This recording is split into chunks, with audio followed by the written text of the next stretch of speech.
میں آتا ہے ایک صحابی نے عرض کیا حضور جنت میں انگور ہوں گے؟ کوئی انگور کا شوقین ہوگا نا، حضور جنت میں انگور ہوں گے؟ تو میں ہاں کہ حضور جنت کا جو انگور ہے اس کا خوشہ کتنا بڑا ہوگا؟ اب عقل کہاں تک جائے گی؟ 2 کلو کا، 5 کلو کا، 10 کلو کا، 20 کلو کا، عقل ختم۔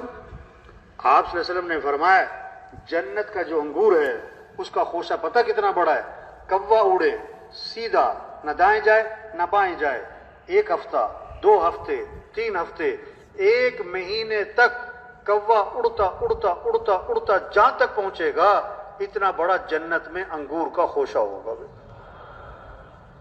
اچھا اب یہ ایسی بات ہے کہ جو عقل میں، یہ جو لوگ دنیا کو زیادہ دنیاوی تعلیم زیادہ حاصل کر لیتے ہیں یا دین سے ہٹ کر چلتے ہیں نا، دین سے ہٹ کر ذرا دنیا زیادہ پڑھ لی، دین سے ہٹ کر دنیا کے کام چیزوں میں آگے نکل گئے، جب وہ بیان میں ایسی بات سنتے ہیں نا تو آپس میں بات کرتے ہیں کہ مولوی صاحب ایسے ہی ماری جا رہے ہیں بس۔ یہ کوئی عقل کی بات ہے؟ آپس میں بات کرتے ہیں یہ کوئی عقل کی بات کی ہے مولانا صاحب نے؟ ایک خوشہ اتنا بڑا ہوگا کہ کیا نام کوا 1 مہینے تک اڑتا اڑتا جہاں تک جائے اتنا بڑا انگور کا خوش، جو کوئی عقل کی بات ہے؟ اور اللہ کے بندے، اللہ کے نبی نے یہی تو فرمایا، اللہ نے خود یہی تو فرمایا کہ تمہاری عقل وہاں پہنچ ہی نہیں سکتی جو میں نے تمہارے لیے تیار کیا ہوا۔ ہاں جنت ہے مرنے کے بعد، اور دوسری چیز جہنم ہے۔ توبہ توبہ توبہ، اللہ سب کی حفاظت فرمائیں گے۔ اتنا سب سے ہلکا عذاب، چھوٹا عذاب، آگ کے جوتے پہنائے جائیں گے۔ ہاں جہنم کے سب سے چھوٹا عذاب، سب سے ہلکا عذاب، حدیث میں آتا ہے آگ کے جوتے پہنائے جائیں گے، اور اس سے دماغ ایسے کھول رہا ہوگا جیسے ہنڈیا میں پانی کھولتا ہے۔ وہ سمجھ رہا ہوگا کہ جہنم کا سب سے سخت عذاب مجھے دیا جا رہا ہے، حالانکہ وہ سب سے ہلکا عذاب ہوگا۔ ہاں جہنم ہے۔ کلما نضجت جلودهم بدلناهم جلودا غیرها لیذوقوا العذاب۔ ایسی جہنم میں جو آگ ہے نا ان کے جلد کو جلا دے گی، اور جب وہ جلد جل جائے گی اگلی جلد وہ جلے گی، اگلی جلد وہ جلے گی، اگلی جلد۔ وَسُقُوا مَاءً حَمِيمًا فَقَطَّعَ أَمْعَاءَهُمْ، ایسا کھولتا ہوا پانی کہ ان کی آنتیں کٹ کے باہر نکل جائیں گی۔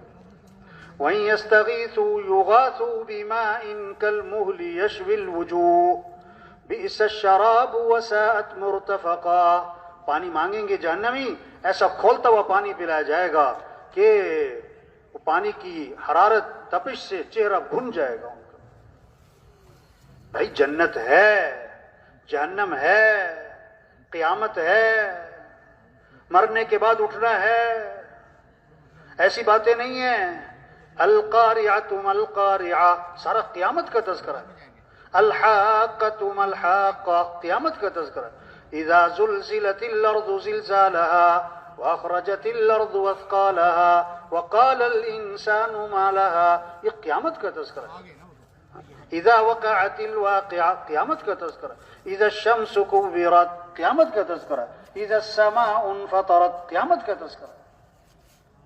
ہاں مرنا ہے بھائی، یہ سب کچھ چھوٹنا ہے مرنے کے بعد۔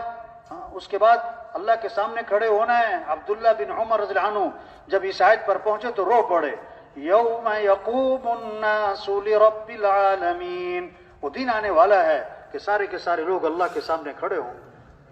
بتاؤ زندگی کہاں گزاری، بتاؤ جوانی کی طاقت کہاں لگائی، بتاؤ مال کہاں سے کمایا، بتاؤ مال کہاں خرچ کیا، بتاؤ علم پر کیا عمل کیا۔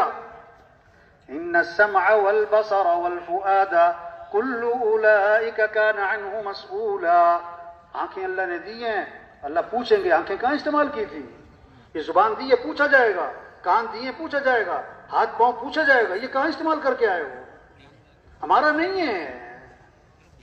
اليوم نختم على افواہہم وتکلمنا ایدیہم، زبان پر مور لگا دی جائے گی قیامت کی، زبان بند کر دی جائے گی، ہاتھ بولیں گے، پاؤں بولیں گے، کیا کر کے آئے ہو؟ ہاں مرنا ہے، اٹھنا ہے، حساب کتاب ہونا ہے۔